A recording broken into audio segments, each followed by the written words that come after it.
Hello കൂട്ടുകാരെ, ടിക് ലിസ്റ്റിൻ്റെ മറ്റൊരു video സെഷനിലേക്ക് എല്ലാവർക്കും സ്വാഗതം. ഈ സെഷനിൽ നമ്മൾ ചർച്ച ചെയ്യുന്നത് ഇൻഡസ്ട്രിയൽ എഞ്ചിനീയറിംഗ് എന്ന കോഴ്സിലെ മോഡ്യൂൾ 6 ഡേ 2 ടോപ്പിക്സ് ആണ്.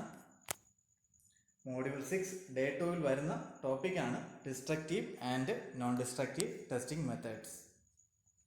അപ്പോൾ നമുക്ക് തുടങ്ങാം.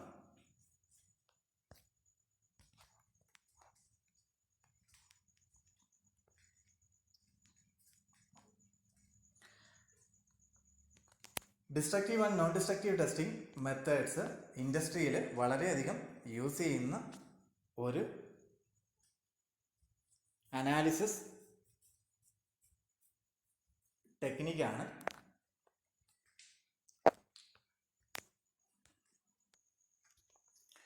മെറ്റീരിയൽ സ്ട്രെങ്ത്, അതേപോലെ തന്നെ ഇൻറ്റേർണൽ ഡിഫക്ട്സ് എന്നിവ മനസ്സിലാക്കാനായിട്ട് ഇൻഡസ്ട്രീസിൽ യൂസ് ചെയ്യുന്ന ടെസ്റ്റിംഗ് മെത്തേഡ്സ് ആണ് destructive and non destructive testing എന്ന് പറയുന്നത്. Destructive and non destructive testing is a wide group of analysis techniques use to evaluate the properties of a material. ഒരു മെറ്റീരിയലിൻ്റെ പ്രോപ്പർട്ടി അനലൈസ് ചെയ്യാനായിട്ട് യൂസ് ചെയ്യുന്ന കുറേയധികം മെത്തേഡ്സിനെ ചേർത്ത് വിളിക്കുന്ന പേരാണ് destructive and non destructive testing methods എന്നത്.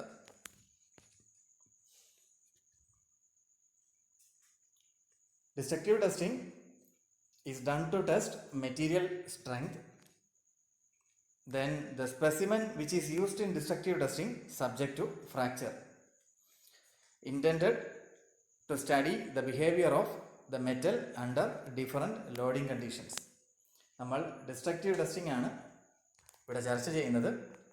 ഇപ്പോൾ ഡിസ്ട്രക്റ്റീവ് ടെസ്റ്റിംഗ് യൂസ് ചെയ്യുന്നത് മെറ്റീരിയൽ സ്ട്രെങ്ത് അനലൈസ് ചെയ്യാനാണ്.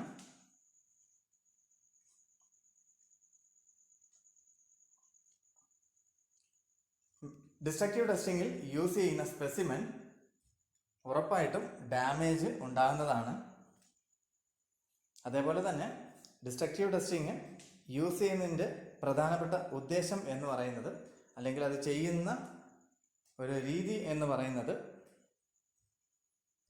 കുറേയധികം ഡിഫറെൻ്റ് ലോഡ് കണ്ടീഷൻസിൽ കൂടെ സ്പെസിമെനെ കടത്തിവിടുക എന്നുള്ളതാണ്.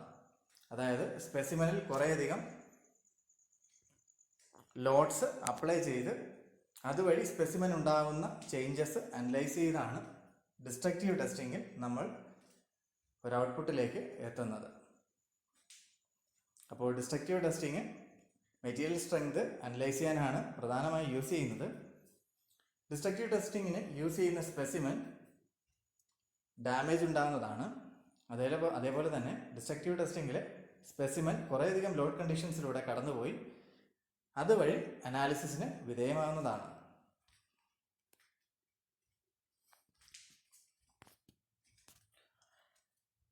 ഡിസ്ട്രക്റ്റീവ് ടെസ്റ്റിംഗ് ക്ലാസിഫിക്കേഷനാണ് നമ്മൾ അടുത്ത് ചർച്ച ചെയ്യുന്നത്. Classification of destructive testing. It is classified or categorized into 3. First one static testing, second one impact testing, third one cyclic testing. അപ്പോൾ ഡിസ്ട്രക്റ്റീവ് ടെസ്റ്റിംഗ് മൂന്ന് രീതിയിലാണ് ക്ലാസിഫൈ ചെയ്തിരിക്കുന്നത്. First one static testing, second one impact testing, third one cyclic testing. അടുത്ത് നമ്മൾ ചർച്ച ചെയ്യുന്നത് static testing ആണ്. Destructive ടെസ്റ്റിംഗിൽ തന്നെ ഫസ്റ്റ് കാറ്റഗറൈസേഷൻ ആണ് static testing. In static testing load is applied gradually. Different material testing methods in static testing are tension test, compression test, shear test, hardness test and creep test. അപ്പോൾ static test നടക്കുന്ന സമയത്ത് സ്പെസിമെനിലേക്ക് load apply ചെയ്യുന്നത് വളരെ ഗ്രാജുവലായിട്ടാണ്. അതായത് load കൂട്ടുകയാണെങ്കിലും അതേപോലെ തന്നെ കുറയ്ക്കുകയാണെങ്കിലും എന്തായിരിക്കും, അത് കണ്ടിന്യൂസ് ആയിട്ട് ഗ്രാജുവലായിട്ടായിരിക്കും നടക്കുന്നത്. ആ പ്രോസസ്സ് വളരെ യൂണിഫോം ആയിട്ടും ഗ്രാജുവലായിട്ടും ആയിരിക്കും നടക്കുന്നത്. സ്റ്റാറ്റിക് ടെസ്റ്റിൻ്റെ കാറ്റഗറൈസേഷൻസ് ആണ് അടുത്ത് പറയുന്നത്. First one tension test, second one compression test, third one shear test, fourth one hardness test and fifth one creep test. ഈ സ്റ്റാറ്റിക് ടെസ്റ്റിംഗ് മെത്തേഡ്സ്, അതായത് tension test, compression test, shear test, hardness test, അതേപോലെ തന്നെ creep test, ഇതിൽ മെജോറിറ്റിയും നമ്മൾ strength of materials ലാബിൽ workout ചെയ്യുന്നതാണ്. Engineering സ്റ്റുഡൻസിന് strength of materials ലാബിൽ ഇത് പ്രാക്ടിക്കലി വർക്കൗട്ട് ചെയ്യാനായിട്ട് എല്ലാ സിലബസിലും തന്നെ കൊടുത്തിട്ടുണ്ട് യൂണിവേഴ്സിറ്റി. അപ്പോൾ പ്രാക്ടിക്കലി ചെയ്തതുകൊണ്ട് തന്നെ കുട്ടികൾക്ക് ഇതിനെക്കുറിച്ച് കൂടുതലൊരു ഐഡിയ ഉണ്ടായിരിക്കുന്നതാണ്. അടുത്ത ഡിസ്ട്രക്റ്റീവ് ടെസ്റ്റിംഗ് കാറ്റഗറൈസേഷനാണ് impact test. When the given specimen is subjected to shock loads, it is known as impact testing. Different methods in impact testing are Charpy test and ISO test. Impact ടെസ്റ്റിൻ്റെ പ്രത്യേകത എന്തെന്ന് പറഞ്ഞാൽ, ഇവിടെ നമ്മൾ apply ചെയ്യുന്ന load എന്ന് പറഞ്ഞാൽ shock lords ആണ്. അതായത് വളരെ പെട്ടെന്ന് ഒരു ഹയർ എമൗണ്ട് ഓഫ് വെയിറ്റ് അല്ലെങ്കിൽ ലോഡ് ആണ് നമ്മൾ സ്പെസിമെനിൽ അപ്ലൈ ചെയ്യുന്നത്. അപ്പോൾ ഷോക്ക് ലോഡ്സ് ആണ് ഇവിടെ കൂടുതലും യൂസ് ചെയ്യുന്നത്. അതുകൊണ്ട് തന്നെയാണ് ഇതിൻ്റെ പേര് ഇമ്പാക്ട് ടെസ്റ്റ് എന്ന് വന്നിരിക്കുന്നത്. അപ്പോൾ ഇതിൻ്റെ ഡിഫറെൻറ്റ് മെത്തേഡ്സ് ആണ് ചാർപി ടെസ്റ്റും അതേപോലെ തന്നെ ഐസോ ടെസ്റ്റും. ഇതും നമ്മൾ നേരത്തെ പറഞ്ഞതുപോലെ തന്നെ സ്ട്രെങ്ത് ഓഫ് മെറ്റീരിയൽസ് ലാബിൽ പ്രാക്ടിക്കലി എഞ്ചിനീയറിംഗ് സ്റ്റുഡൻസിന് യൂസ് ചെയ്ത് ഒരു ഐഡിയ ഉണ്ടായിരിക്കുന്നതാണ്.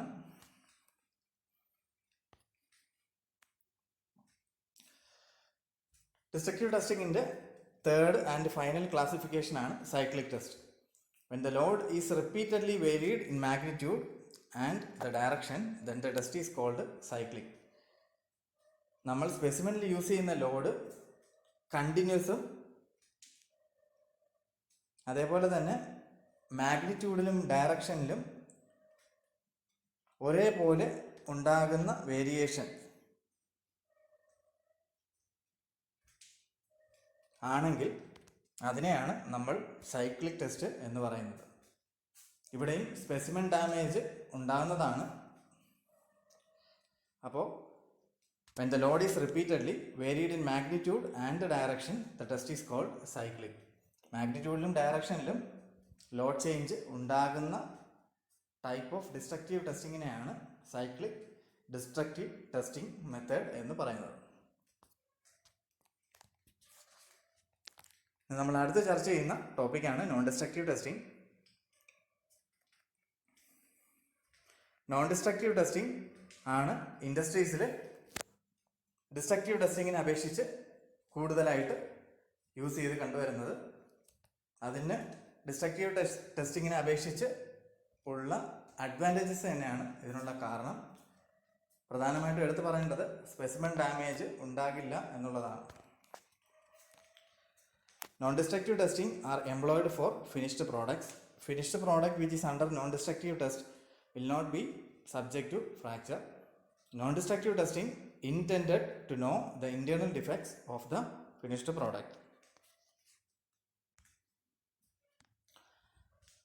അപ്പോൾ നോൺ ഡിസ്ട്രക്റ്റീവ് ടെസ്റ്റിംഗ് എപ്പോഴും നമ്മൾ നടത്തുന്നത് ഫിനിഷ്ഡ് പ്രോഡക്ട്സിലാണ്. അതായത് മാനുഫാക്ചറിങ് കംപ്ലീറ്റ് ചെയ്ത ഒരു കമ്പോണൻറ്റിലാണ് നമ്മൾ നോൺ ഡിസ്ട്രക്റ്റീവ് ടെസ്റ്റിംഗ് നടത്തുന്നത്. നേരത്തെ പറഞ്ഞതുപോലെ തന്നെ നോൺ ഡിസ്ട്രക്റ്റീവ് ടെസ്റ്റിങ്ങിൽ സ്പെസിമെൻ അല്ലെങ്കിൽ കമ്പോണൻറ്റിന് യാതൊരു വിധത്തിലുമുള്ള ഡാമേജ് അല്ലെങ്കിൽ ഫ്രാക്ചർ ഉണ്ടാകുന്നതല്ല. നോൺ ഡിസ്ട്രക്റ്റീവ് ടെസ്റ്റിംഗ് നമ്മൾ യൂസ് ചെയ്യുന്നതിൻ്റെ പ്രധാന ഉദ്ദേശം ഇൻറ്റേർണൽ ഡിഫക്ട്സ് അല്ലെങ്കിൽ ഇൻറ്റേർണൽ ഫ്ലോസ് എന്തെങ്കിലും ഉണ്ടോ എന്ന് തിരിച്ചറിയാനാണ്. അപ്പോൾ നോൺ ഡിസ്ട്രക്റ്റീവ് ടെസ്റ്റിംഗ് നമ്മൾ ഫിനിഷ്ഡ് പ്രോഡക്ട്സിലാണ് യൂസ് ചെയ്യുന്നത്. അതേപോലെ തന്നെ നോൺ ഡിസ്ട്രക്റ്റീവ് ടെസ്റ്റിങ്ങിൽ സ്പെസിമെന് ഡാമേജ് അല്ലെങ്കിൽ ഫ്രാക്ചർ ഒന്നും ഉണ്ടാവുന്നില്ല. അതേപോലെ തന്നെ നോൺ ഡിസ്ട്രക്റ്റീവ് ടെസ്റ്റിംഗ് യൂസ് ചെയ്യുന്നത് ഇൻറ്റേർണൽ ഫ്ലോസ് അല്ലെങ്കിൽ ഇൻറ്റേർണൽ ഡാമേജസ് നമുക്ക് മനസ്സിലാകാനായിട്ടാണ്. അടുത്ത് നമ്മൾ ചർച്ച ചെയ്യുന്നത് ക്ലാസിഫിക്കേഷനാണ്. നോൺ ഡിസ്ട്രക്റ്റീവ് ടെസ്റ്റിങ്ങിൻ്റെ ക്ലാസിഫിക്കേഷനാണ്. Classification of non destructive testing.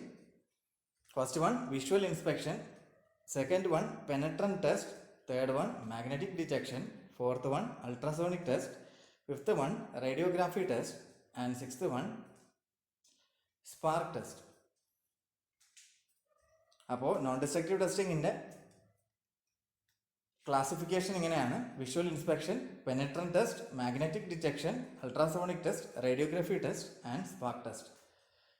ഈ എല്ലാ ടെസ്റ്റുകളും ഒരുമിച്ച് ഒരു ഇൻഡസ്ട്രിയിൽ യൂസ് ചെയ്യാറില്ല. അവർ മാനുഫാക്ചർ ചെയ്യുന്ന പ്രോഡക്ട്സിനനുസരിച്ച് ആണ് ടെസ്റ്റിംഗ് മെത്തേഡ് സെലക്ട് ചെയ്യുന്നത്. അപ്പോൾ നോൺ ഡിസ്ട്രക്റ്റീവ് ടെസ്റ്റിംഗ് ഡിസ്ട്രക്റ്റീവ് ടെസ്റ്റിങ്ങിനെക്കാളും അല്ലെങ്കിൽ ഡിസ്ട്രക്റ്റീവ് ടെസ്റ്റിങ്ങിനെ അപേക്ഷിച്ച് വളരെയധികം അഡ്വാൻറ്റേജസ് ആണ്.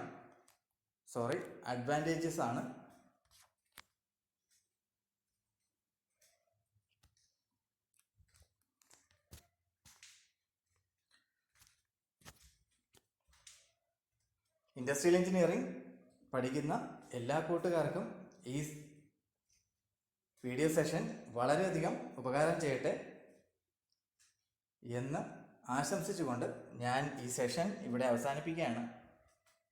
നിങ്ങൾക്ക് ഈ വീഡിയോ സീരീസ് ഇഷ്ടമാകുന്നെങ്കിൽ വീഡിയോസ് ലൈക്ക് ചെയ്യുക. നിങ്ങളുടെ മറ്റ് ഇൻഡസ്ട്രിയൽ എഞ്ചിനീയറിംഗ് പഠിക്കുന്ന കൂട്ടുകാരിലേക്ക് വീഡിയോസ് ഷെയർ ചെയ്യുക. അതേപോലെ തന്നെ ഞാൻ അപ്ലോഡ് ചെയ്യുന്ന എല്ലാ വീഡിയോസും നിങ്ങൾക്ക് ലഭിക്കുവാനായിട്ട് എൻ്റെ യൂട്യൂബ് ചാനലായ ടിക്ലിസ്റ്റ് സബ്സ്ക്രൈബ് ചെയ്യുക, ബെൽ ഐക്കൺ എനേബിൾ ചെയ്യുക. Thank you for watching. Thank you. Have A nice day.